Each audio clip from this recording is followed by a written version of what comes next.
Paddington is an amazing ambassador for Brigadoon. He's just this adorable poodle. I let him have these big floppy ears and this kind of curly hair on top of his head. And so we get out there in the public and we're going grocery shopping and people will go, "Oh, can I pet your dog?" And the first thing they do is reach for Paddington. And I go, "Well, you have to wait just a minute. Paddington, sit." He sits. And then I say, "Okay, now you can pet him." And it's his thing. He knows it. And there are times where he sees somebody wanting to pet him and he just sits automatically. "Can I be pet? Can I be pet? Please, please." Bye, Paddington. Bye. Paddington is a working service dog.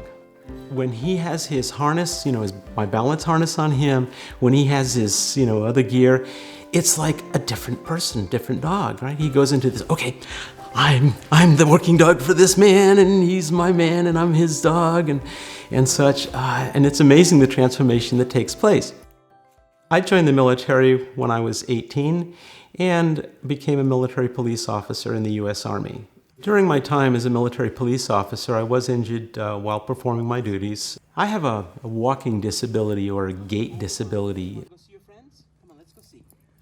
The biggest problem I have is that I'm walking along and, my leg, mostly my left leg, just kind of doesn't want to work, right? At worst, my legs just disappear. I can see them, I can touch them, but there was a time a while ago, I sat up on the edge of the bed in the morning to get up, and I stood up, and me and the floor got very acquainted. So I used a cane for a long time, or a walker if I had that. I was in a wheelchair at a time as well. What Paddington does is, by using the balance harness on him, a soft leather handle, there is no impact from a cane, there is no pushing a wheelchair, there's none of that. And I'm able to walk and balance myself, one way or the other, with him.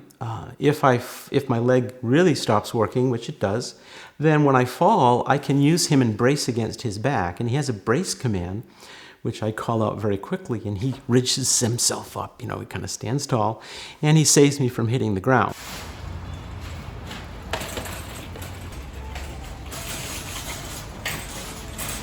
The hardest thing about owning a service dog is, and I have to guess at this because it wasn't hard for me, is treating the dog like a true member of your family and a constant companion, right? As though you had a friend with you all the time.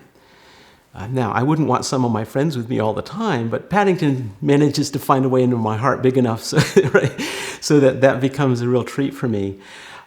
But you can't imagine that your life is going to be the same as it was before you bring home the service dog. And I have watched our relationship, and my wife's and I, and our whole family's relationship sort of evolve around having this new family member, like a child that we brought home that we want to love and nurture and cuddle and make sure he's happy and well cared for. And so it becomes not just another thing in your life or in my life, it becomes a whole new life in a way.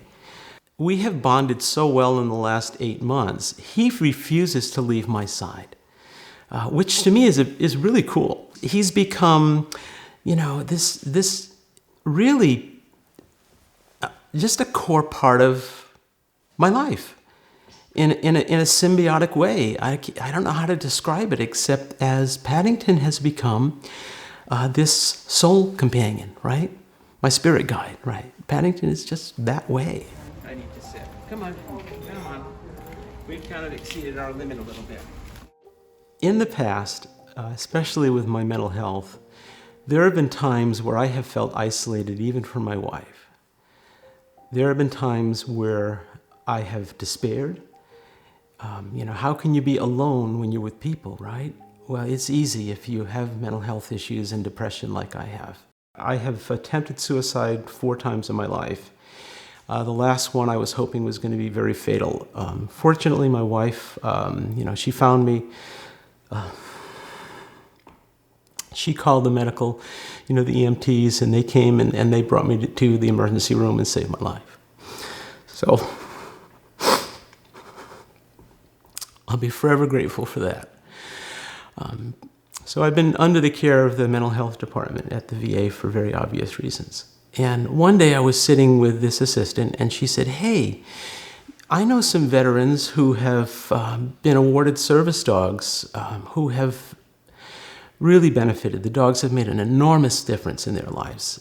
Here's the card," right? So she handed me Brigadoon, and I called, and lo and behold, Denise, was there, and a wonderful woman, great staff at Brigadoon. And so she had me file an application. When I went to Brigadoon, I'm thinking, okay, I'm going to get sort of like this handyman that helps me walk, right? It wasn't for emotional support. It was really for my balance issues and my gait issues.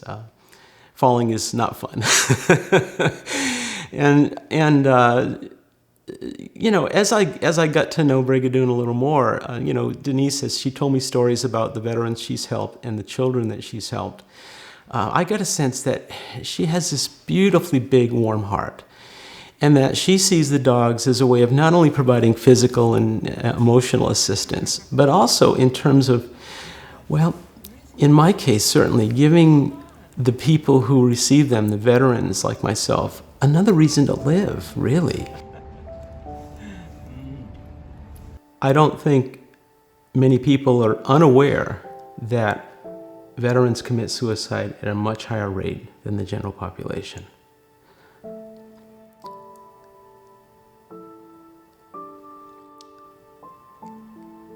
Before I had Paddington, that was my route.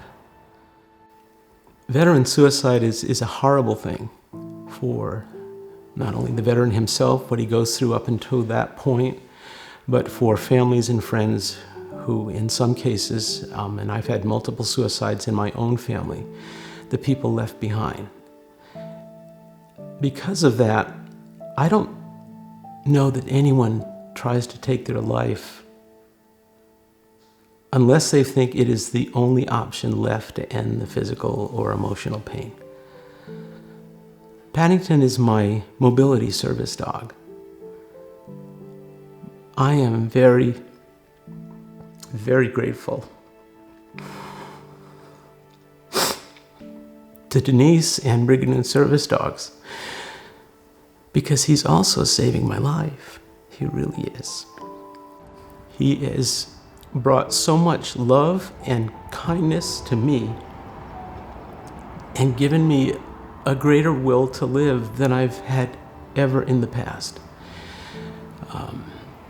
And so for me, any veteran who has a disability, who may think of a service dog as meeting their physical needs, would be very, very wise to consider getting one for their emotional needs as well.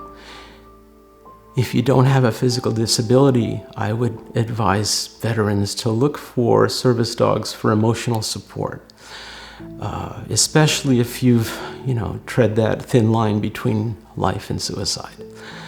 I think that they are wonderful animals to help you stay alive. And I'm very, very grateful for Denise and Brigadoon for bringing him into my life to do that.